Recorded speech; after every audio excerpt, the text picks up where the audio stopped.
Salam, Mas Indi. Assalamualaikum. Waalaikumsalam warahmatullahi wabarakatuh. Saya mau ke Bang Azam dulu. Bang Azam, Baris Krim Polri sudah mengeluarkan hasilnya identik. Nah, Anda dengan meminta ada gelar perkara khusus, artinya Anda masih meragukan atau ya sudah bisa menerima sebenarnya? Ya, jadi hak warga itu kan juga harus dipenuhi. Karena ada keganjilan yang kita lihat bahwa kasus ini dilaporkan oleh Prof. Egy yang sekarang lagi sakit ya di Malaysia. Indikasi penyakit akut dan kanker ya. Dan itu tanggal 9 Desember di Dumas ya. Tapi harapan kita kan LP waktu itu, harapan Bang Egy ya. Saya waktu itu memang nggak ada sih. Namun sampai detik ini sudah berjalan hampir 5 bulan, 5 bulan lebih mungkin ya. Itu belum juga ada LP. Nah, yang menjadi problem kan tahu-tahu ex presiden ketujuh ya melaporkan tanggal 29 atau 30 kemarin, tahu-tahu cepat sekali dipanggil dalam bentuk klarifikasi dan undangan beberapa orang yang dikatakan dilaporkan, padahal belum masuk dalam konsep laporan. Nah, muncul kembali secepat ini, halo, bisa didengar ya? Iya, lanjut Bang. Ya, muncul tahu-tahu Mabes Polri ya memberitahukan bahwa identik. Nah, konteksnya identik dengan apa?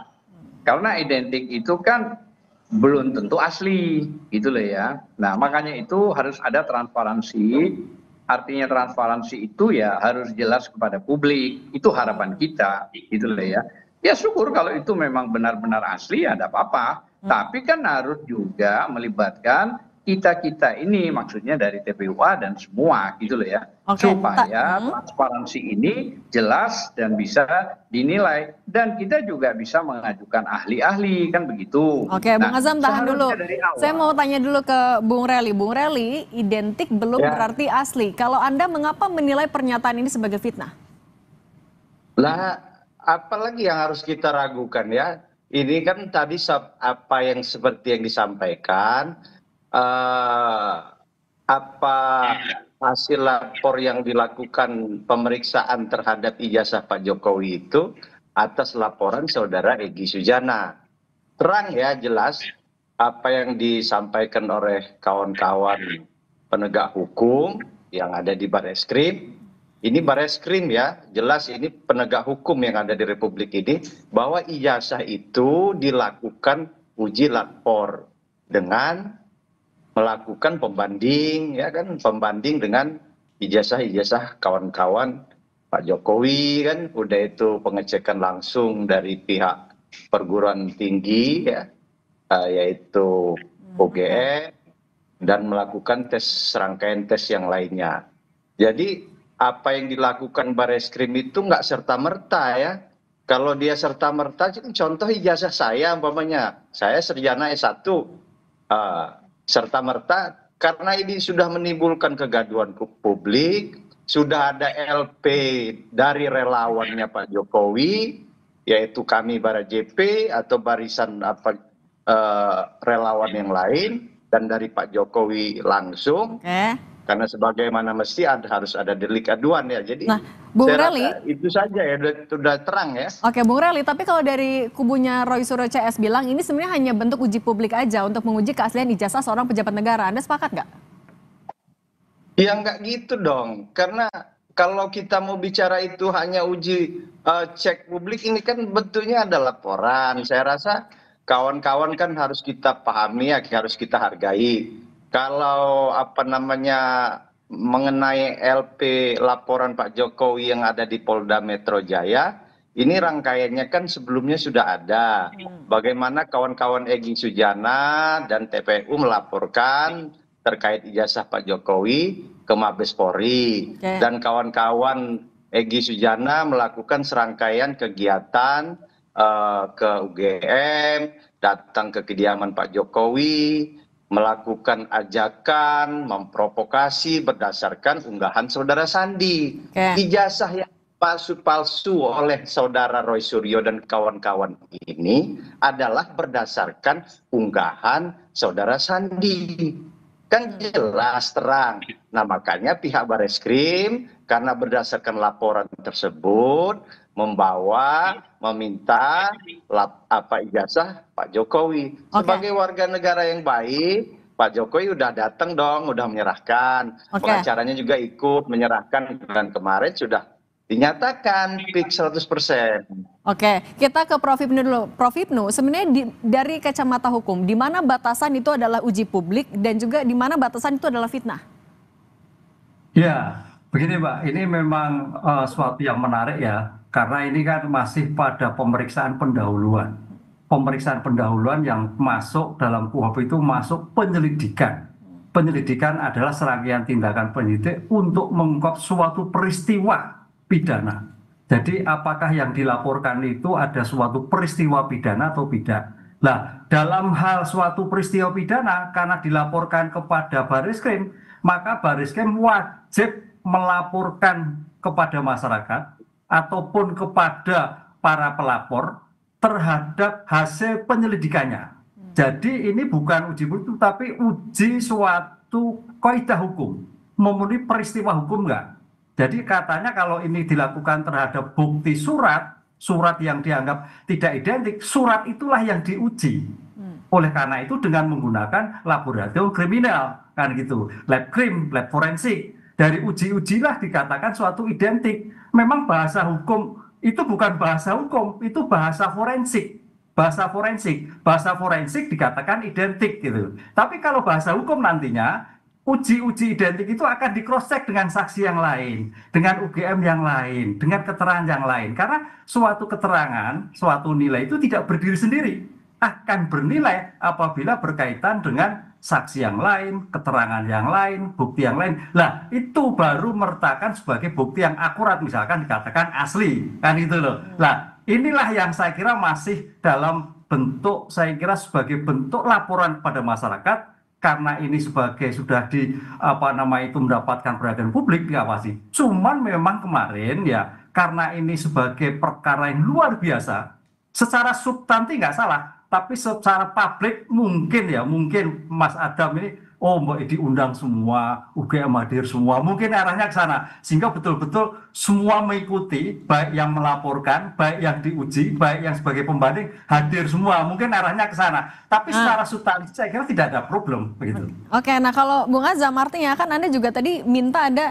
gelar perkara khusus, terbuka, ada tim juga. Nah sebenarnya pengennya kayak gimana? Pembuktian apa lagi yang masih Anda inginkan? Ya begini, seharusnya dari awal kita kan menghormati Pak Jokowi udah jadi presiden, udah. Cuman yang sekarang menjadi persoalan soal ijazah ini, seharusnya Presiden Jokowi jauh-jauh sebelumnya sudah kumpulin lah ahli-ahli. Ayo, ini saya punya ijazah, cek. Kalau saya dituduh misalnya saya memiliki ijazah, kumpulin para ahli. Ahli forensik, ahli digital, ahli telematika, ahli dari siapapun. Dicek secara terbuka saja. Nah setelah secara terbuka, dan di situ nanti hasilnya juga transparan gitu loh ya. Termasuk dari Mabes kita undang misalnya menjadi satu. Supaya apa? Supaya mengerti dan jelas. Sebab kan begini, waktu zaman wali kota beliau Dr. Andes. Zaman presiden insinyur. Kan berarti ada dua. Nah, apakah kedua-duanya itu dari UGM semua gitu ya? Kalau kita datang ke UGM itu sudah bagus mengklarifikasi, mau menanyakan gitu ya. Kita tanya dulu ke Bung Rally, Bang Azam. Nah itu, Bung Rally itu tadi gimana? Ada saat wali kota beda jabatannya, kemudian juga ketika presiden beda lagi. Gimana klarifikasi dari Anda? Iya, kan waktu Anda, saya kira semua tahu ya, waktu wali kota kalau nggak. Maaf Bung Azam, saya mau ke Bung Rally. Ya kalau kita kan terang jelas ya, negara ini kan negara hukum.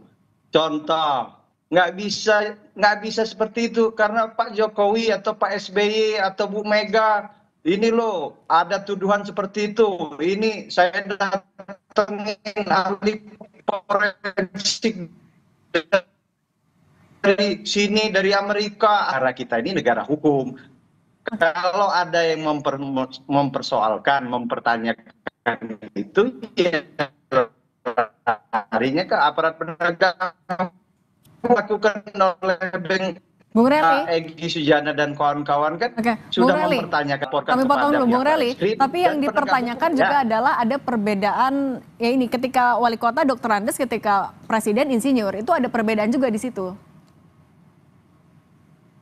Jadi tuduhan-tuduhan seperti ini kan kadang-kadang tidak berdasar. Kalau ada buktinya di KPU, ya kan ini harus berdasarkan KPU. Pendaftarannya di KPU ada. Pendaftaran dari wali kota pertama, wali kota kedua, udah itu dia di DKI di KPU ada nyalon presiden ada. Diperlihatkan buktinya mana, jangan menggiring opini, kan sekarang ini sudah terang. Kan ada pihak KPU, jangan katanya, sudahlah, berhenti lagi bawa-bawa ini ke urusan-urusan yang tidak ada juntrunnya. Ini terkaitnya apa? Terkait ijazah. Jelaskan saja ijazahnya sudah terang. Pihak Barreskrim sudah menyatakan 100%. Kalau hanya kata berkata dia identik, saudara permasalahkan. Apa yang disampaikan Prof. Ibnu tadi sudah terang, jelas.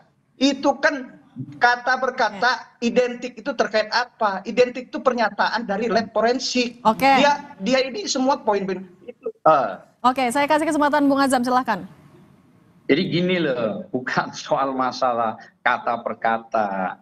Apakah Bung itu nggak melihat zaman wali kota itu, semua kan ada videonya itu, semua ada juga fotonya bahwa Dr. Andes. Nah kalau itu benar nggak ada masalah, kalau benar kenapa? Gitu loh, oh oke aja lah gitu loh ya. Nah begitu presiden IR gitu loh. Nah cuman sekarang kan yang dipersoalkan IR. Nah sementara bisa saja nanti Dr. Andesnya. Tapi ini kan nggak masalah. Apa beratnya maksud saya rakyat itu bertanya gitu loh ya. Karena kalau mengacu pada KUHP 184 itu tuh keterangan ahli, keterangan saksi, keterangan surat, keterangan terdakwa itu yang benar. Dan di pasal 185 KUHP juga bagi saksi yang bersidang di dalam persidangan itu yang sah. Nah itu dulu, artinya tidak menjustifikasi apa yang dikeluarkan oleh Mabes, walaupun kita hormati apa yang dilakukan Mabes Polri, ya kan? Tapi itu bukan satu-satunya alat bukti. Namun 184 KUHP itulah yang ada dan 185 ayat 1 itulah yang benar gitu loh ya. Oke, Bung Kita Azam. menghormati. Tapi gitu kan UGM sendiri juga sudah klarifikasi, sudah memberikan pernyataan. Apalagi yang masih perlu dibuktikan sebenarnya? Pernyataan itu harus didukung bukti, Mbak. Kalau soal pernyataan itu kan hanya bicara menyampaikan. Tapi bukti-bukti yang paling tepat itu yang tadi saya katakan. Kalau bicara benar, keabsahannya harus melalui putusan pengadilan yang inkrah itu apapun gitu loh ya. Namun saya menghormati juga apa yang dikatakan oleh UGM dan pada saat itu juga dari 3 orang ini sudah pernah datang ke UGM tanggal 15 April kalau nggak keliru dan yang 3 orang lagi ke TPOA itu yang 3 orang itu Dr. Sianipar, Dr. Roy Suryo dan Tifa ya datang sudah ke UGM yang dijanjikan 34 apa 36 item ternyata 1 item juga nggak ada dan diminta rekamannya selama 1 jam sampai detik ini tidak diberikan. Nah itu saya kira nggak ada masalah lah. Itu artinya oke lah. Kita menghormati semua. Tapi yang 3 orang dari TPUA itu kalau nggak keliru Bang Rizal, Kurnia sama Bang DHL itu datang ketemu sama Pak Jokowi langsung. Artinya ada etikat baik rakyat gitu loh ya dan itu juga advokat semua yang datang menanyakan namun kan dijawab ya bukan kapasitas dan itu oke lah itu nggak masalah jadi sebenarnya kita tidak terlalu jauh mempersoalkan tapi kalau bisa para ahli dikumpulkan ya kan karena ini sudah melebar kemana-mana bukan cuma di nasional nah sudah kumpulin pada ahli silakan cek ini loh ijazah saya kalau dilakukan kan boleh dong gitu loh ya. Oke. Ini kita tanya juga ke Prof. Ibnu. Prof. Ibnu, ketika kampus yang mengeluarkan ijazah tersebut sudah memberikan pernyataan, lapor juga sudah ada hasilnya, masih perlukah sebenarnya Pak Jokowi menunjukkan ijazahnya nanti di pengadilan? Tapi nanti jangan jawab dulu Prof. Ibnu. Kita akan kembali sesaat lagi tetap di Kompas Petang.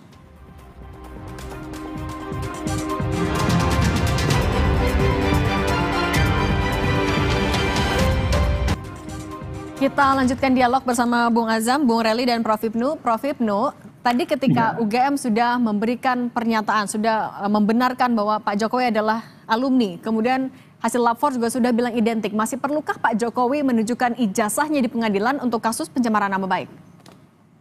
Ya, kalau yang terkait dengan pencemaran nama baik, saya kira tidak perlu ya. Karena itu kan perasaan pribadi yang merupakan istilahnya hukum itu delik aduan absolut yang terhadap ungkapan-ungkapan, nah gitu loh. Jadi bukan masalah ijazahnya. Kalau masalah ijazahnya yang kemarin itu misalkan sampai naik harus kan itu. Atau misalkan sekarang yang digugat di Solo bukan di Jogja ya, dimungkinkan bisa dimintakan, tergantung hakim kan itu di pengadilan. Tapi kalau terhadap pencemaran nama baik, fitnah, itu adalah ungkapan dari ekses dari suatu perbuatan yang dilakukan. Jadi yang dibutuhkan bukti tadi ungkapan-ungkapan tadi. Apakah ungkapan ini bagian fitnah, apakah ungkapan ini bagian suatu penghinaan. Nah, jadi fokusnya bukan fokus tentang ijazah lagi, sudah bergeser. Kan itu Mbak. Nah, kalau kemarin itu misalkan ada pemeriksaan, ada ijazah asli, baru kemarin bisa seandainya di penyidikan. Kemarin, tapi kan sudah diserahkan, sudah lewat. Nggak tahu nanti Bang Azam kalau minta gelar ulang perkara lagi dihasilkan mungkin juga bisa. Tapi kalau di Solo bisa. Kalau fitnah enggak gitu ya. Bung Azam, polisi kemarin juga memberikan saksi, koordinasi juga dengan Dewan Pers mau periksa tampaknya podcast ini. Anda khawatirkah ini bisa jadi pintu masuk untuk menjerat pidana ataupun juga menggunakan pasal UU ITE? Jadi gini, kalau bicara pencemaran nama baik kan 310 KUHP, bicara fitnah 311. Nah, kalau ya itu clear lah ya. Mungkin kalau ITE 27. Nah, kalau sekarang ada jeratan yang dilebarkan kepada kasus pasal 32, 35, ini saya kira sudah jauh sekali. Nah, kalau diarahkan ke situ, itu kan ada pasal pemaksaan. Kira-kira begitu ya. Kalau misalnya ke arah yang tadi Prof juga bilang, ini hanya cukup di pencemaran nama baik dan fitnah, saya setuju. Tapi gini yang paling penting. Yang paling penting coba Prof Ibnu jawab juga nanti bahwa ada putusan MK, Mahkamah Konstitusi 105 dalam kurung PUU 22 dan 2024 yang isinya pejabat negara, ya kan, pemerintah, korporasi maupun kelompok masyarakat itu boleh dikritik. Artinya maknanya tidak perlu lagi melakukan proses. Ini kritik tadi kalau dari. Ya betul. Saya mau minta tanggapan Bung Rely dulu, Bang Azam. Diangkat di Kepres 30 oleh Prabowo sebagai presiden, dia sebagai pejabat tinggi dan antara yang gajinya juga mungkin ratusan juta mungkin ya. Dan ini yang disuruh 17.000 triliun kurang lebih ya. Bung Azam, kita membahas dulu tadi menurut Anda podcast ini sebenarnya adalah bentuk kritik, Bung Azam. Sebentar dulu, kita tahan dulu. Bung Rely, kalau dari Bung Azam ini sebenarnya adalah bentuk kritik. Kalau menurut Anda, podcast ini sebenarnya masuk ke pencemaran nama baik kah? Ya, kawan-kawan ini kan melakukan podcast di sejumlah podcast. Ada podcast Pak Abraham Samad, ada podcast yang lain dari kawan-kawan itu. Serangkaian itu ya untuk menentukan podcast ini salah satu bentuk itu kan nanti ada pengadilan ya. Kalau kita sebagai relawan Pak Jokowi, kita meminta proses hukum yang telah yang telah dilaporkan oleh Pak Jokowi di Polda Metro Jaya, karena ini delik aduan, maka laporan tersebut belum bisa diproses kemarin karena ada laporan di Bareskrim oleh saudara Egy Sujana dan kawan-kawan, dan sudah Bareskrim kemarin fix 100% nyatakan ijazah Pak Jokowi asli. Maka proses selanjutnya ya sekarang ini laporan Pak Jokowi yang ada di Polda Metro Jaya. Itu kalau kawan-kawan yang lain sekarang ini mungkin diperiksa kesaksiannya di podcast itu ya itu penegak hukum ya ranahnya ya. Kalau kita sebagai relawan mengikuti rangkaian hukum yang sekarang terjadi di Bareskrim dan di Polda Metro Jaya atau di Pengadilan Surakarta. Prof Ibnu, tapi kalau dari podcast ini bisakah sebenarnya jadi... Saya tambahkan 10 detik. Silakan Bung. Ya, jadi ada Perma nomor 1 tahun 56, di mana kalau perkara perdata pidana itu dijalankan menunggu proses perdata, Dan ada juga Undang-Undang Advokat 18 2003 pasal 16 ya, hak imunitas kepada advokat, begitupun juga pasal 5 ayat 1. Advokat sama dengan penegak hukum. Jadi saya kira ini juga perlu dibahas. Jangan semua ditabrak. Terus pokoknya, nah ini kan repot. Oke, baik. Prof Hipnu, kita lanjutkan. Tapi sebenarnya kalau dari podcast itu, bisakah jadi pintu masuk untuk menjerat pidana ataupun juga menggunakan undang-undang ITE dan apa pembuktian yang nanti akan diminta oleh hakim? Ya, kalau fitnah terus seperti Bang Azam tadi, fitnah pencemaran baik itu di dalam KUHP. Itu adalah suatu perkataan, penyebutan yang menyangkut pribadi. Nah, itu pribadi, tapi kalau yang IT menggunakan IT. Lah, perkataan-perkataan inilah makanya ini subjektif sekali, Mbak. Jadi setiap orang, saya Mas Reli beda-beda sekali. Waduh, oh warna saya rapopo, oh yang lain, oh ini sensitif, oh dan itu suatu yang agak sulit untuk dipersamakan. Nah, oleh karena itu dalam seperti ini, maka konstruksi hukum kan sebagai delik aduan yang absolut, diteruskan atau tidak tergantung perasaan pribadi yang bersangkutan tadi. Nah, inilah saat nanti akan diuji sebetulnya sejauh mana. Mudah-mudahan nggak diteruskan oleh Pak Jokowi. Pak Jokowi sudah sering seperti itu. Ini yang selesai, clear selesai, nah, itu saya kira sudah damai lah, itu nggak ada tapi terjadi. Prof Hipnu, kalau misalnya ini subjektif nih, pembuktiannya nanti gimana? Siapa yang akan dipanggil oleh hakim? Siapa saja? Ya, yang dipanggil pertama adalah pihak-pihak yang menurut pelapor pengadu itu menyatakan fitnah akan dipanggil. Satu. Kedua, kemudian nanti paling ahli bahasa. Ahli bahasa menentukan kalimat ini menyudutkan atau tidak.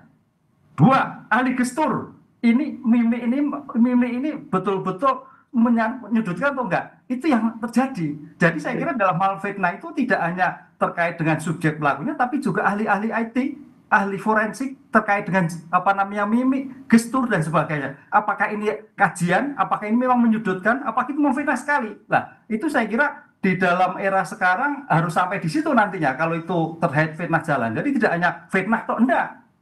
Karena kali mimik seseorang itu sangat menentukan, oh ini benci, oh ini menyudutkan, oh ini dan sebagainya.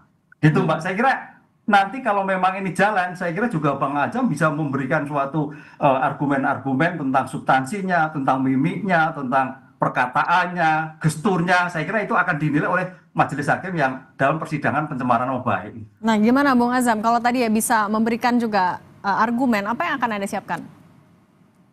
Tentu kalau soal menyiapkan itu banyak ya, artinya sebenarnya kalau titiknya pada soal masalah pencemaran nama baik, itu saya kira insya Allah nggak ada masalah ya. Tapi ingat ya, pencemaran nama baik itu tidak bisa menahan, termasuk juga pasal 27A dan termasuk 311 juga fitnah. Tapi yang paling utama, coba pikirkan kembali, ini kan sekarang terkesan presiden mantan yang dipilih rakyat mau memenjarakan tanda kutip ya, mau memenjarakan rakyatnya hanya mengkritik soal begitu. Padahal justru dengan dikritik begitu sudah dibuktikan misalnya melalui Mabes Polri, alhamdulillah punya ijazah, walaupun harus dibuktikan lagi nanti. Nah ini yang terkesan bahwa penguasa yang dipilih rakyat tetap misalnya ini ngotot akan memenjarakan rakyatnya. Nah ini ironis, tapi mudah-mudahan semua, kalau soal masalah siap, kami siap lah menghadapi, nggak ada masalah itu. Kami siap menghadapi, asal maksud saya jangan menggunakan pasal-pasal yang tidak tepat, tidak pantas, dipaksa-paksa terus ke arah penahanan dan penangkapan. Nah, ini yang tidak fair maksud saya. Oke, Bung Reli, itu gimana kesan yang bisa timbul dari seorang mantan presiden mempidanakan masyarakatnya, kemudian memaksakan juga pasal-pasal, gimana tanggapan Anda? Ya, jadi kan Pak Jokowi ini kan sudah dari beliau presiden ya, terus masalah ijazah palsu, Presiden Pinocchio lah, PKI lah, sudah disampaikan terus-menerus. Waktu Pak Jokowi itu presiden kan, saya sendiri melaporkan saudara Rocky Gerung ya. Karena Rocky Gerung terus melakukan hate speech ya, sampai kita laporkan, kita ditolak laporan kita di Bareskrim ya. Terus saya sampaikan kepada Pak Jokowi, kata Pak Jokowi jangan, itu mereka itu saya nggak akan melaporkan. Nah, terus berulang kita laporkan terus sampai saya sendiri ya pernah datang ke Pak Jokowi karena laporan kita ditolak. Udah jangan, kata Pak Jokowi, nggak usah. Arti saya minta kuasa karena harus ada kuasa ya dari yang bersangkutan. Oke. Nah, karena ini sudah keterlaluan ya apa yang dilakukan kawan-kawan itu. Akhirnya Pak Jokowi, apa yang disampaikan beliau di Solo kemarin itu, ini sudah sangat keterlaluan. Dan saya sampaikan kepada Roy Suryo waktu kita di studio ya, baiknya Bung Roy Suryo akui saja kesalahan, katanya. Saya sampaikan, tapi terus ke apa yang dilakukan ini, terus kawan-kawan ini terus tidak percaya, terus ini tidak pas, ini salah ya. Jadi mau sampai kapan? Selalu disampaikan bahwa ijazah Pak Jokowi itu tidak betul. Bahkan kemarin datang ke Komnas HAM seakan-akan ada penekanan. Tidak ada penekanan, nggak ada. Sama ya, Pak Jokowi diperiksa, dipanggil sama ya. Karena kita sebagai warga negara biasa ya melakukan hal seperti itu. Masalah ini semua ya kita kembalikan ya kepada penegak hukum sekarang. Oke, ya. Prof. Ibnu merangkum semuanya. Artinya kalau menurut Anda, untuk kasus yang menurut Anda tadi subjektif, pencemaran nama baik, baiknya ini dilanjutkan secara proses hukum atau diakhiri secara damai saja? Ya, karena ini sebagai subjektif absolut dan ini sudah selesai, saya kira Pak Jokowi juga merasa sedih kan gitu, mantan pimpinan, lebih baik ya nggak diteruskan, Mbak, menurut saya. Nggak ada untungnya kita memidanakan, kan sudah ada pembelajaran semua pihak kan gitu kan. Karena namanya suatu memidana itu juga tidak ada untungnya sama sekali kan gitu kan, gitu lah. Oleh karena itu damai terus baik, udah clear, selesai gitu. Ini seperti itu. Ya. Prof. Ibnu, terima kasih. Bung Azam Khan, terima kasih. Dan Bung Rally Regen juga terima kasih sudah berbagi di Kompas Petang. Ya 10 detik aja, boleh? Boleh Bung Azam, singkat saja, singkat. Singkat aja. Jadi Prof. Ibnu sudah ngerti bahwa ini delik aduan, absolut jelas.